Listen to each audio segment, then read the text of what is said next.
Angel ministries അവതരിപ്പിക്കുന്നു ജീവമാർഗം. സർവലോകവും നേടിയാലും സമ്പത്ത് കുന്നുപോൽ കൂട്ടിയാലും ജുർമിക്കും ലോകത്തിൽ വാഴും. ജീവമാർഗം പ്രോഗ്രാമിലേക്ക് ഏവർക്കും സ്വാഗതം. ഇന്ന് നമ്മോട് ദൈവവചനത്തിൽ നിന്ന് സംസാരിക്കുന്നത് ബ്രദർ ഐപ്പ് ചെറിയാൻ, ബാംഗ്ലൂർ. പ്രാർത്ഥനയോടെ ഈ സന്ദേശം ശ്രവിച്ചാലും. അപ്പോസ്തല പ്രവൃത്തികളുടെ പുസ്തകം 12-ാം അധ്യായമാണ് നാം ചിന്തിക്കുന്നത്. അപ്പോസ്തലനായ പത്രോസ് ജയിലിലായിരുന്നു. എന്നാൽ ദൈവത്തിൻ്റെ ദൂതൻ വന്ന് തന്നെ ആ ജയിലിൽ നിന്നും അത്ഭുതകരമായി വിടുവിച്ചു.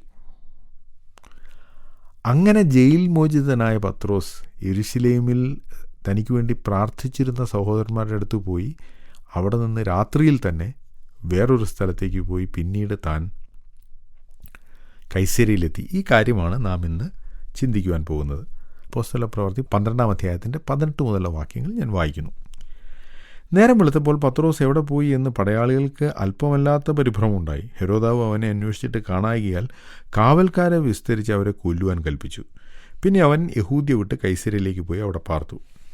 അവൻ സോര്യരുടെയും സീദോന്യരുടെയും നേരെ ക്രുദ്ധിച്ചിരിക്കുമ്പോൾ രാജാവിൻ്റെ ദേശത്തു നിന്ന് തങ്ങളുടെ ദേശത്തിന് ആഹാരം കിട്ടിവരികയാൽ അവർ ഏക മനസ്സോടെ അവൻ്റെ അടുക്കൽ ചെന്ന് രാജാവിൻ്റെ പള്ളിയറക്കാരനായ ബ്ലസ്തോസിനെ വശത്താക്കി സന്ധിക്കായി അപേക്ഷിച്ചു.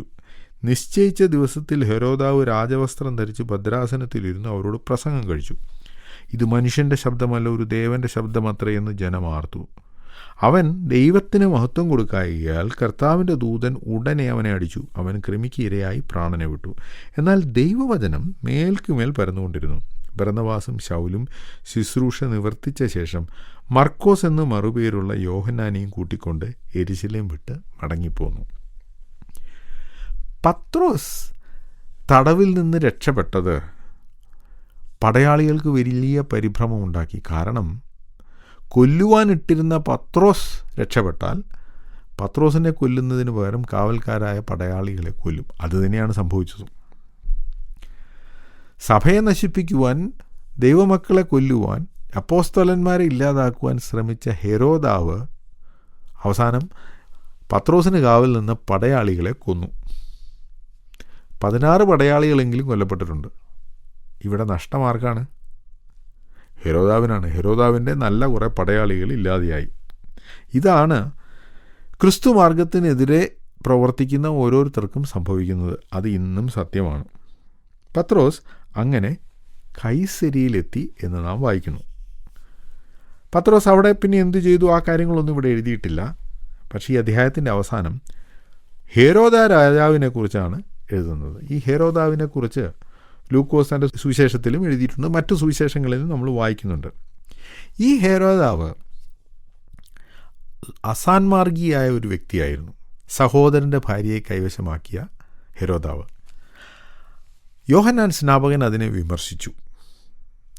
ഈ ചെയ്യുന്നത് തെറ്റാണെന്ന് പറഞ്ഞു. അപ്പോൾ ഈ ഹെരോദാവ് യഹൂദ നാട് ഭരിച്ചിരുന്നവനാണ്. അതുകൊണ്ട് യഹൂദന്മാരുടെ ന്യായപ്രമാണത്തെക്കുറിച്ചും അവരുടെ ദൈവത്തെക്കുറിച്ചും അവരുടെ ധാർമ്മികതയെക്കുറിച്ചുമൊക്കെ നല്ല അറിവുണ്ടായിരുന്നു. അറിഞ്ഞുകൊണ്ട് തന്നെയാണ് ഹെരോദാവ് ഈ അധർമ്മം പ്രവർത്തിച്ചത്. അതുപോരാ എന്ന മട്ടിലാണ് പിന്നീട് യോഹന്നാൻ സ്നാപകനെ പിടിച്ച് തടവിലാക്കി. കാരണം തൻ്റെ ജീവിതത്തിൽ ഉള്ള പാപത്തെ യോഹന്നാൻ സ്നാപകൻ ചൂണ്ടിക്കാണിച്ചു, വിമർശിച്ചു. ജയിലിട്ടുവെങ്കിലും യോഹന്നാനെ കൊല്ലാൻ അയാൾ തയ്യാറായില്ല. കാരണം അയാൾക്ക് ജനത്തെ പേടിയാണ്. യോഹന്നാൻ ഒരു പ്രവാചകനെന്ന് യഹൂദന്മാർ കരുതിയിരുന്നു.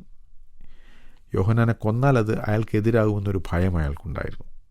അങ്ങനെ ഇരിക്കുമ്പോഴാണ് ഹെരോദ്യ, ആ സ്ത്രീ, യോഹന്നാൻ സ്നാപകനെ വെറുത്തിരുന്നു. കാരണം അവളുടെ ജീവിതത്തിലെ ദുർമാർഗത്തെയാണ് യോഹന്നാൻ സ്നാപകൻ തുറന്നു കാട്ടിയത്.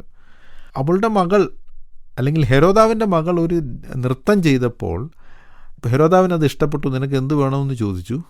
അമ്മ അവളോട് പറഞ്ഞ് യോഹന്നാൻ സ്നാപകൻ്റെ തല ചോദിച്ചു. അങ്ങനെ യോഹന്നാൻ സ്നാപകൻ അന്ന് കൊല്ലപ്പെട്ടു. ദൈവവചനം പറഞ്ഞിരുന്ന യോഹന്നാനെ ഈ ഹെരോദാവ് കൊന്നു. അത് കഴിഞ്ഞ് നമ്മുടെ കർത്താവായ യേശു ക്രിസ്തുവിനെ വിസ്തരിക്കുന്ന സമയത്ത് പീലാത്തോസിന് തോന്നി ഇവൻ ഗലീലക്കാരനായതുകൊണ്ട് ഹെരോദാവ് ഇവനെ വിസ്തരിക്കട്ടെ. ഹെരോദാവിനടുത്തേക്ക് പറഞ്ഞു വിട്ടു. ഹെരോദാവിന് യേശുവിനെ കാണണമെന്ന് വലിയ ആഗ്രഹമുണ്ടായിരുന്നു. കാരണം ഇയാൾ അത്ഭുതമൊക്കെ ചെയ്യുമെന്ന് കേട്ടിട്ടുണ്ട്. ഒരുപാട് ചോദ്യങ്ങൾ അയാൾ യേശുവിനോട് ചോദിച്ചു. യേശു ഒരക്ഷരം അയാളോട് മിണ്ടിയില്ല. കാരണം ദൈവം ഇയാളോട് പലതരത്തിൽ സംസാരിച്ചിട്ടുണ്ട്. സ്ത്രീകളിൽ നിന്ന് ജനിച്ചവരിൽ ഏറ്റവും വലിയ പ്രവാചകനായ യോഹന്നാൻ സ്നാപകൻ പറഞ്ഞ കാര്യങ്ങൾ ഇയാൾ കേട്ടിട്ടുണ്ട്. യോഹന്നാൻ സ്നാപകൻ്റെ പ്രസംഗം ഇയാൾ പല പ്രാവശ്യം കേട്ടിട്ടുണ്ട്. എന്നിട്ട് അയാൾ ആ യോഹന്നാൻ സ്നാപകൻ്റെ തല വെട്ടിക്കളഞ്ഞു. അത്തരം ഒരാളോട് ഇനി എനിക്കൊന്നും പറയാനില്ല എന്നാണ് യേശു അന്ന് പറഞ്ഞത്. അങ്ങനെ ഹെരോദാവിൻ്റെ മുമ്പിൽ യേശു ഒന്നും മിണ്ടാതെ നിന്നു. ഹെരോദാവ് അവനെ നിസ്സാരനാക്കി എന്നും നാം വായിക്കുന്നുണ്ട്. ഈ ഹെരോദാവ് വലിയ രാജാവാണ് എന്നാണ് അയാളുടെ ഭാവം. മാത്രമല്ല സോര, സീദോൻ എന്നീ സ്ഥലങ്ങളിലുള്ള ആളുകൾക്ക് ഈ ഹെരോദ രാജാവായിരുന്നു ഭക്ഷണം കൊടുത്തിരുന്നത്, എന്ന് പറഞ്ഞാൽ ധാന്യങ്ങൾ കൊടുത്തിരുന്നത്. എന്തോ കാരണത്താൽ അവിടെയുള്ള ആളുകളുമായി ഹെരോദാവ് പിണങ്ങി. അപ്പോൾ അയാൾ ഭക്ഷണം കൊടുക്കാതെയായി. അപ്പോൾ അവിടെയുള്ള ആളുകൾ ഹെരോദാവിനെ കാണാൻ വന്നു. ഹെരോദാവിൻ്റെ ഒരു ഒഫീഷ്യലായിരുന്ന ബ്ലസ്തോസിനെ അവർ വശത്താക്കി. എന്ന് പറഞ്ഞാൽ അവർ ബ്ലസ്തോസിൻ്റെ ശുപാർശ അല്ലെങ്കിൽ അവൻ്റെ മധ്യസ്ഥത്തിൽ ഈ പ്രശ്നം സോൾവ് ആക്കി. ഹെരോദാവ് ഇനി അവർക്ക് ഭക്ഷണം കൊടുക്കും. അപ്പോൾ ഈ സോര, സീദോൻ എന്ന് പറയുന്ന സ്ഥലങ്ങളെക്കുറിച്ച് പഴയ നിയമത്തിൽ പ്രവാചകന്മാർ പറഞ്ഞിട്ടുണ്ട്. വലിയ പട്ടണങ്ങളായിരുന്നു. കർത്താവും ഈ പട്ടണങ്ങളെക്കുറിച്ച് പറഞ്ഞിട്ടുണ്ട്. ആ പട്ടണങ്ങളെ ദൈവം ന്യായം വിധിച്ചതാണ്. വലിയ ശക്തന്മാരായ, പ്രബലന്മാരായ, ധനികരായ രാജാക്കന്മാരുണ്ടായിരുന്നുവെങ്കിലും അവരുടെ അഹങ്കാരവും ദൈവനിഷേധവും മൂലം ദൈവം ആ പട്ടണങ്ങളെ നശിപ്പിച്ചു കളഞ്ഞു. അങ്ങനെ നശിച്ചു പോയ പട്ടണങ്ങൾക്ക് അടുത്തുള്ള ആളുകളാണിവർ. അപ്പോൾ അവർ വലിയ പ്രബലന്മാരായ രാജാക്കന്മാർ ഭരിക്കുന്നതും പിന്നീട് അവർ ഒന്നുമല്ലാതായിത്തീരുന്നതൊക്കെ കണ്ടതാണ്.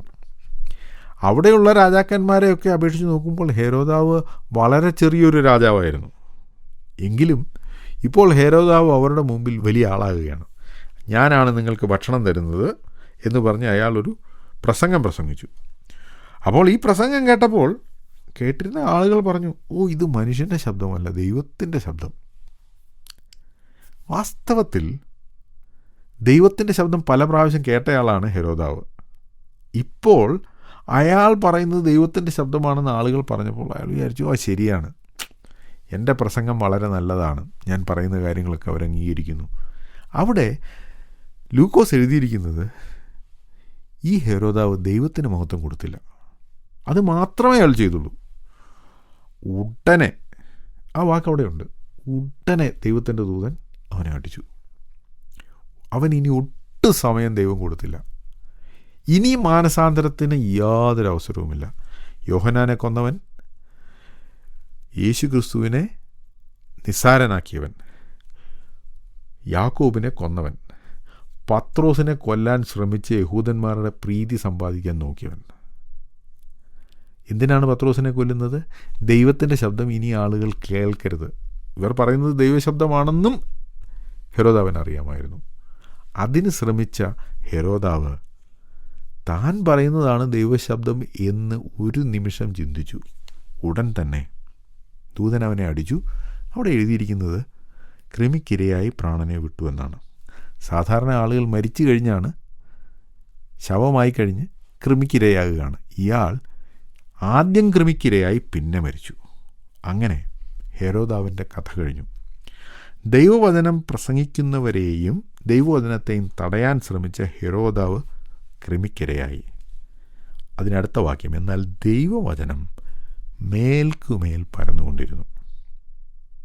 അത് കഴിഞ്ഞ് ബർന്നബാസും ശൗലും ശുശ്രൂഷ നിവർത്തിച്ച ശേഷം മർക്കോസ് എന്ന് മറുപേരുള്ള യോഹന്നാനെയും കൂട്ടിക്കൊണ്ട് യെരുശലേം വിട്ട് മടങ്ങിപ്പോകുന്നു. അപ്പോൾ പൗലോസും ബർന്നബാസും അന്ത്യോക്യയിൽ നിന്ന് പണം നൽകുവാനായി യഹൂദയിൽ വന്നിരുന്നു. അവർ മടങ്ങിപ്പോകുമ്പോൾ ആ കൂടെ അവർ മർക്കോസ് എന്ന് മറുപേരുള്ള യോഹന്നാനെ കൂട്ടിക്കൊണ്ടുപോയി. ഈ മർക്കോസാണ് പിന്നീട് അവരുടെ സുവിശേഷ യാത്രയിൽ, ആദ്യത്തെ മിഷണറി യാത്രയിൽ അവരുടെ പങ്കാളിയായത്. മാത്രമല്ല, രണ്ടാമത്തെ മിഷണറി യാത്രയിൽ മർക്കോസിൻ്റെ പേരിലാണ് അവർ തമ്മിൽ പ്രശ്നമുണ്ടായത്. ഇതൊക്കെയാണെങ്കിലും ആ മർക്കോസാണ് പിന്നീട് മർക്കോസിൻ്റെ സുവിശേഷം എഴുതിയത്. അപ്പോൾ ദൈവവചനത്തെ തടയാൻ ശ്രമിക്കുന്ന എത്ര വലിയവനാണെങ്കിലും അവനെ നിസ്സാരമായി കൈകാര്യം ചെയ്യാൻ ദൈവത്തിന് സാധിക്കും. ദൈവവചനം മേൽക്കുമേൽ പരന്നുകൊണ്ടേയിരിക്കും.